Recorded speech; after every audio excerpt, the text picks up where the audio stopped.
Welcome to a vlog, more specifically a Japanese reading vlog. I'm gonna try to read 10 Japanese books over the next 6 weeks because I joined a Japanese reading challenge. Is that realistic? No. Am I still gonna try it? Yes.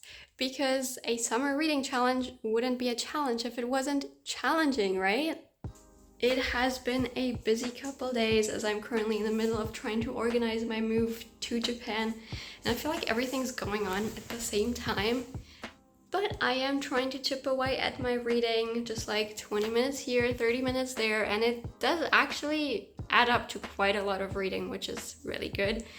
I finished 2 books last week, as in like I didn't start and finish them. I have been reading them for I think 3 weeks at this point, and then I just managed to finish them last week, which is exciting because that gives me 2 more checks on the bingo board.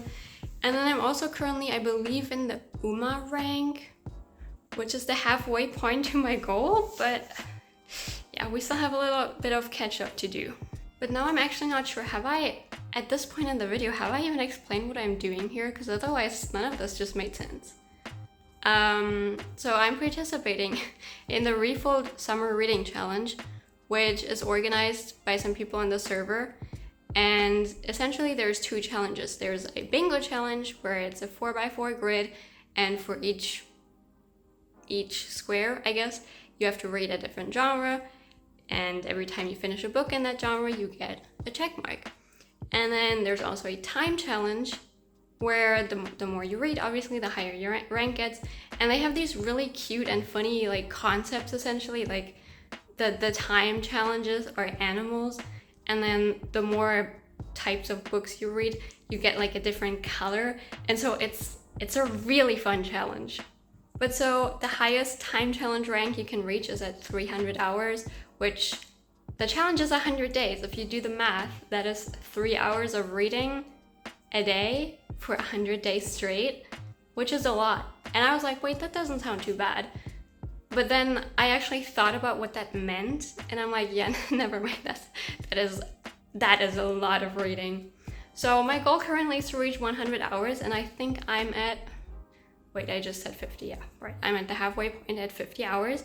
We're on day, I'm not sure, 65, 66 or something. So I am a little behind, but I am pretty confident that I can still catch up. And then for the bingo challenge, I'm about to finish another book, which is, I don't usually read a lot of books at the same time. I'm more of a one book at a time kind of person, I realized. But yeah, so I'm reading a lot of books right now at once, and I'm about to start this book as well because I don't want to take it to Japan, so I'm trying to finish it before I get to Japan. But if you see, it's like a pretty thick book. It's got like over 400 pages, so that's gonna be quite a journey. But once I do finish those 2 books, I get my first bingo, and I'm really looking forward to that. I don't know what it is with this challenge, but it's so oddly motivating and exciting, and just getting these, like, leveling up these ranks and being a new animal, it's just so much fun. I don't know what it is. But yeah, I'll do some reading now, and then hopefully get a new rank in a couple of days, and then I'll keep you updated. It is me again. Today is August 1st, which means there's exactly 1 month left to complete this challenge, which sounds like a lot, but time recently has been going by so fast. I'm so busy, and August 2 will like be over in the blink of an eye. But I did the math. And so right now we're at roughly 56-ish hours, which means there's about 44 left, which means I have to do about an hour and a half of reading every day for the rest of this month if I want to get to the 100 hours. And I'm starting to think that that's not the most realistic anymore, but I will absolutely still keep trying because, you know, whatever, if I reach like 80 hours, that's amazing. That's 80 hours of reading that I otherwise probably wouldn't have done. But anyways, I started reading the book that I said I was gonna start reading, and it's just okay so far. It's not like amazing, but I have high expectations for it to turn out pretty good. It's just funny because it is written, so it's set in like Osaka area, and the characters speak the worst Kansai-ben, and I love it. I can understand most of it, but sometimes there are words and I try to look them up in the dictionary and there's no entry, and I'm like, huh, that must be some kind of Osaka-ben word for like, you know, some other word. But I love it, because I'm also moving to Osaka pretty soon in like, I think like 3 weeks at this point, not even 3 weeks anymore. And somehow reading that book makes me really excited to be back in Kansai and be back in Japan and I don't know, there's just, I love it. New week, new me, except it is already Thursday. I visited my mom for a few days and then I'm moving out of this apartment in, I don't know, sometime next week. And then I'm moving to Japan a few days after that and I'm so excited. But I've been pretty much constantly stressed because of that. And then on top of that, I have a super arbitrary reading goal that I'm really trying to hit. And then I'm also trying to pre-film a lot of videos. So I've been pretty busy. We're on day 77, I believe. I'm at 60 hours. I'm gonna just leave it at that. For the rest of the week, if I could manage to finish this one book that I've been reading and then get through like halfway of this book that I've started just a little bit ago. It's a thick book, as I said, but I think it's manageable. I think I can do it, but that would be pretty huge, I feel like. I'll give it my best try.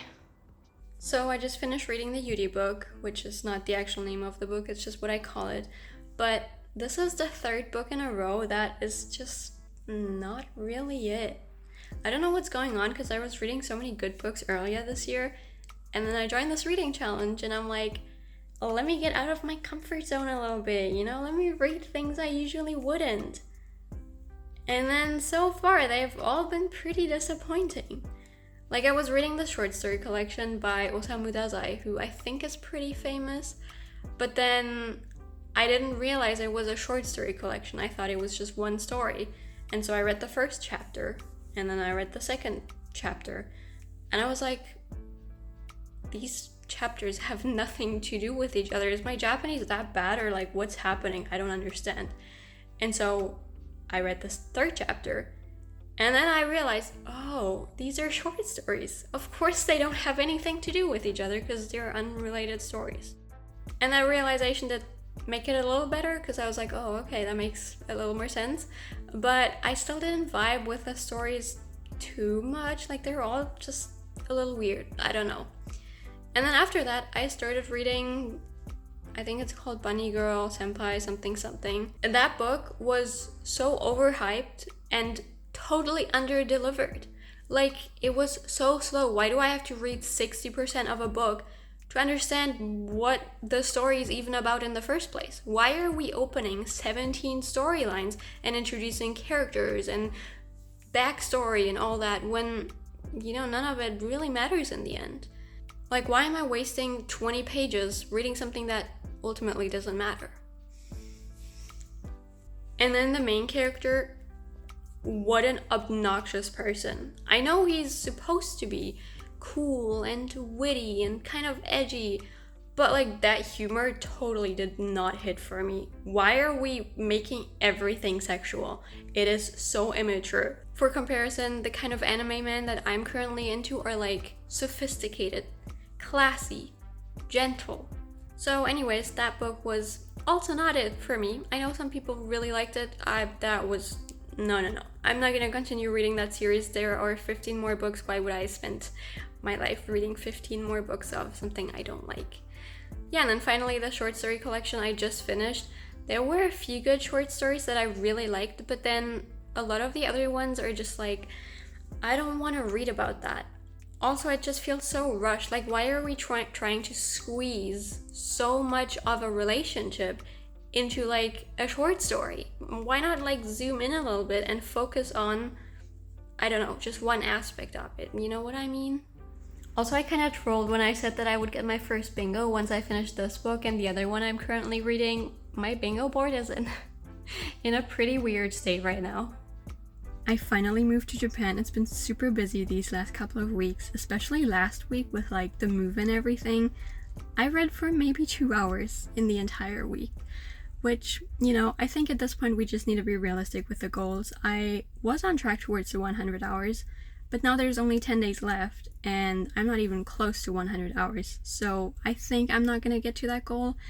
I also don't think I'm gonna get my bingo goal, which is a bit of a bummer, but you know, as I kept saying throughout this whole challenge, it's like, okay, I didn't get to my arbitrary goals, but at the same time, I did read for, I don't know what we're at, like 70 plus something hours.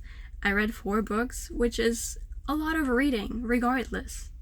I think for the last few days of the challenge, I will just finish the book I'm currently reading, and then probably just chill, see how many more hours I can get, and then that will be the end.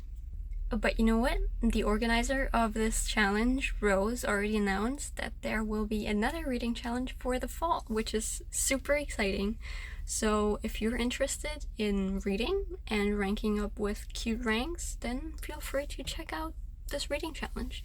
We're starting on, I think, September 1st, so you won't see the very beginning, but you can always join a little later too. I'll be there.